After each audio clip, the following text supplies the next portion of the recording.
Boa noite.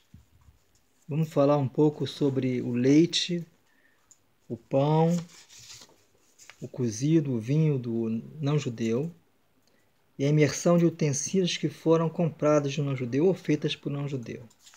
Vamos fazer isso de forma simplificada, baseando o texto no trabalho que a gente fez alguns anos atrás, bem resumido, das leis do judaísmo. Trabalho um pouco menos específico do que o Shulchan Aruch, do que o resumo do Shulchan Aruch. É um trabalho que dá mais apenas uma visão geral do assunto e o que para nós é o que a gente quer agora no momento. Em relação ao leite do gentio, o leite do gentio foi proibido pelos nossos sábios, de justas e sagradas lembranças. Um dos motivos da proibição é de que às vezes o leite está misturado com leite de um animal impuro, que é proibido pela Torá. Portanto, mesmo sabendo que o gentio não possui nenhum animal impuro, a proibição continua, pois os sábios procuraram nos afastar da transgressão de qualquer maneira.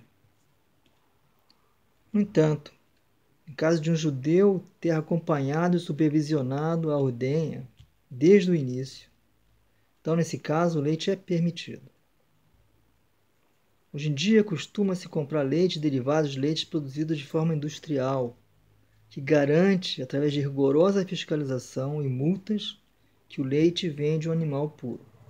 Nesse caso, tem sábios que permitem o leite, ordenado pelos gentios, e tem sábios que dizem que mesmo assim o leite continua proibido.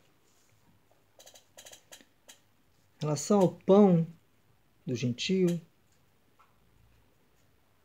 nossos sábios de justas e abençoadas lembranças, visando proteger o povo de uma assimilação com os outros povos que causaria o esquecimento e o não cumprimento das leis da Torá, que Hashem nos livre,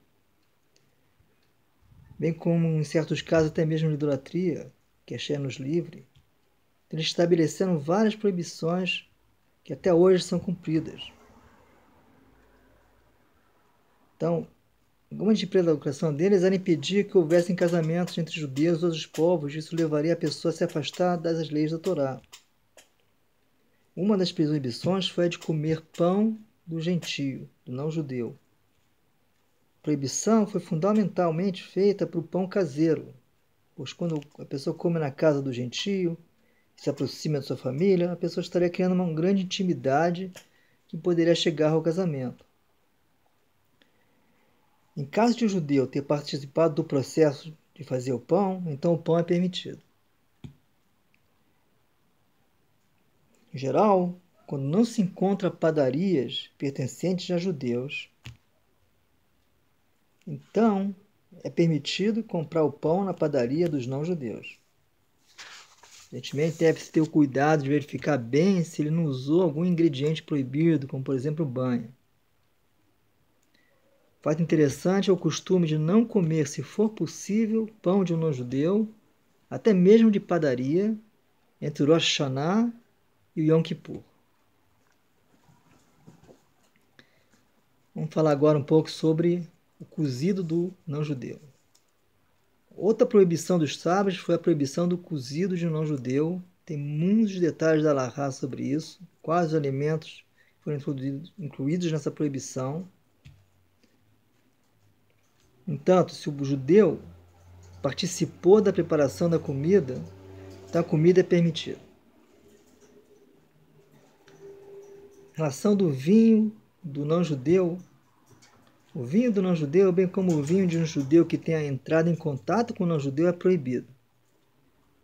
O vinho kasher, que tenha sido cozinhado, não está incluído nessa proibição. Uma outra coisa que tem é a imersão de utensílios que foram feitos por um não-judeu ou que tenha sido comprados de um não-judeu. Então ele deve ser imerso numa mikva, uma mikva de mulheres, antes de ser utilizados. Estão incluídos nesses utensílios pratos, copos, talheres, garrafas, panelas e outros utensílios que são utilizados no preparo dos alimentos. Essa imersão ela tem o objetivo de colocar o utensílio na santidade de Israel. Um gentio que se converteu, ele deve fazer a imersão desses seus utensílios sem abrahar, sem a benção. No caso de um utensílio ter sido feito por um não-judeu e tenha sido utilizado por ele, não é um utensílio novo. Então, fora a imersão, antes da imersão, a pessoa tem que cacheirizar o utensílio, ou seja, ela tem que tirar todo do utensílio, todo o que ele observou, tudo que está absorvido na panela ou dentro dele. Tem que ser retirado. A forma de retirar, isso vai depender de como o utensílio foi utilizado. Quente, frio, por exemplo. Que material do utensílio. Em alguns casos, não há necessidade de imersão.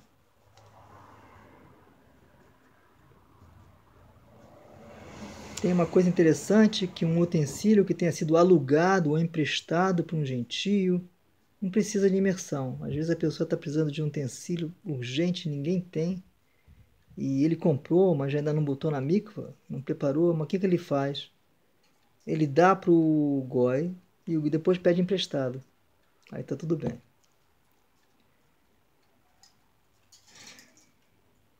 A necessidade da imersão é apenas para utensílios que são utilizados para fazer o pão, cozinhar, assar, fritar, quando então o alimento é colocado no utensílio.